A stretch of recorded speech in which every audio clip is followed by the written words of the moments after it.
What's up everybody, VB here, bringing you some Gotham City Impostors gameplay, and just to remind you all, please drink responsibly. In this week's video we're going to be looking at those brand new community challenges and trying not to ego trip too much while doing so, and in the second half of the video we're kind of going to be talking about my loadout, but more of it's going to be a general natter about keeping things fresh and original, especially now we're entering the later years of GCI's lifetime. Before we kick things off though, just to let you know that in the background there is a game of TDM being played on Ace Chemical, with me using one of the weapons available to earn new camo with this week. Speaking of which, we shall press on and look at those new challenges. Now this week there are 4 challenges available for you. The first one is a community challenge, the second and the third are camo challenges, and the last one is a calling card available to earn. But all the challenges share the same deadline this week, which is Friday the 19th of October. Now the first challenge was suggested by someone called Vintage BAARON, who sounds a bit like a dandy highwayman. You know, the ones you're too scared to mention? They kinda like to spend their cash on looking flash and grabbing your attention. The challenge itself is called Who's Footing the Bill, and whoever is footing the bill better be one of them rich Bruce Wayne types, because this week if you chug 50 energy drinks you're going to get a delicious reward of 10,000 XP, and again it's a repeatable challenge, so I can see a lot of energy drinks being consumed this week. Next up is the Snowflake camo, which this week is for the Dawn Patrol, good old reliable Dawn Patrol. And if you get 200 kills with that, you're going to bag yourself the paint job. And when it comes to the Kitty camo this week, you might have to go all softly cheeky monkey, because this week it's for the Falcon Blade, and if you get 600 kills with that, you're going to bag yourself that paint job. Finally, there is a calling card as well, which this week looks like this.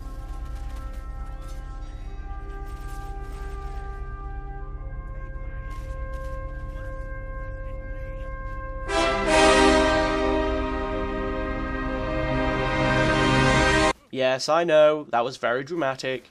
Yes, I also know it was very unnecessary.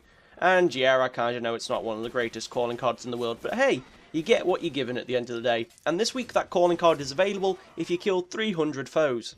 So this week it's the turn of the Falcon Blade and the Dawn Patrol to get camo. Now the Dawn Patrol is pretty much a steadfast weapon. I've said it once, I've said it twice, this will probably be the third time, if not more, I've said this. But it's always a decent starter weapon for those people that are new to the game, and there's been a heck of a lot of new people in the game at the minute. I've seen quite a few people while I've been going through a couple of games, and again, you can't fault it, it's solid. However, for my class this week I decided to focus on the Falcon Blade. Now, I know what you're thinking, it seems kind of foolish to bring a sword to a gunfight. Totally agree with you, and a lot of the time during my games it does work out that way. I get absolutely pummeled into oblivion because I'm using that Falcon Blade. You can kind of see why I said I picked on the Falcon Blade. You know, going that negative in a game using it, it's like bullying a nerdy kid at school.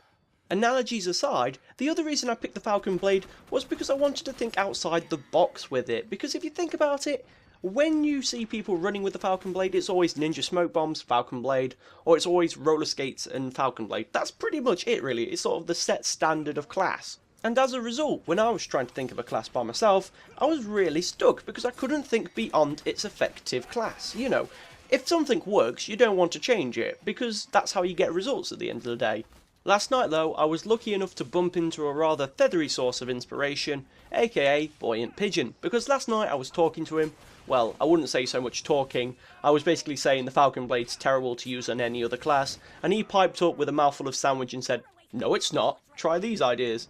So, you know, I tried out the classes, some of them worked, some of them didn't work. I managed to create my own little hybrid class, if you will, which is sort of passable more than anything. At the end of the day, let's face facts, I'm just horrendously bad with the Falcon Blade. My mentality is wrong, charging at a mighty with a jackhammer pointing it straight at my head is not necessarily the right approach to have when flailing around a replica katana. But just because I can't use the damn thing doesn't mean I'm going to throw it to one side and stick with what I know, because that's just going to get real boring real quick. And let's face facts here, at the end of the day, sooner or later, the community challenges are going to dry up. It's just the harsh reality of things. And after that point, as corny as it sounds, the game's going to be in our hands, and then it's going to be up to us to make the game interesting for ourselves. So by doing things you wouldn't normally do, thinking outside your comfort zone, you know, you're setting yourselves new challenges, and you're putting a new perspective on things. And it'll keep the game a bit more interesting for you. So my class for this week, as inspired by Pigeon, is Codename Gilgamesh. Now I'm using the Falcon Blade, and I'm using the Kingmaker as well. Now the Kingmaker isn't going to be a secondary weapon as such. If anything, it's there to be a deterrent. Usually when you find you're running a primary weapon you're not comfortable with, you end up relying on the secondary. Now the Kingmaker is useless in firefights from a long range, so it's going to encourage me to rely on the Falcon Blade more. I'm also using the toxic gas, so just in case I land in a large group of enemies, which happens a lot in this game actually, I can daze them all. It gives me a few more minutes to swipe and take everybody out, or usually take out 3 and never get the 4th. It's always the 4th that eludes me. Finally, I'm using the glider rig with a lighty body type such as the speedy or the nimble, simply because it allows me to move around the map quite quickly. I can dive bomb or drop into a group of enemies and start taking them out with the Falcon Blade.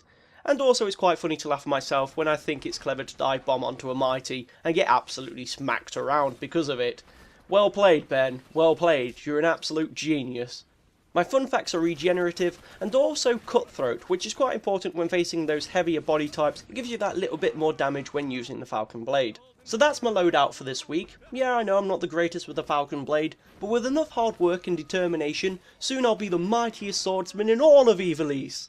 Thanks for watching the gameplay and the commentary, hope you enjoyed it. Don't forget to rate, comment and subscribe, but again you know the drill by now people, don't you? Keep up the GGs and I will see you in the next video.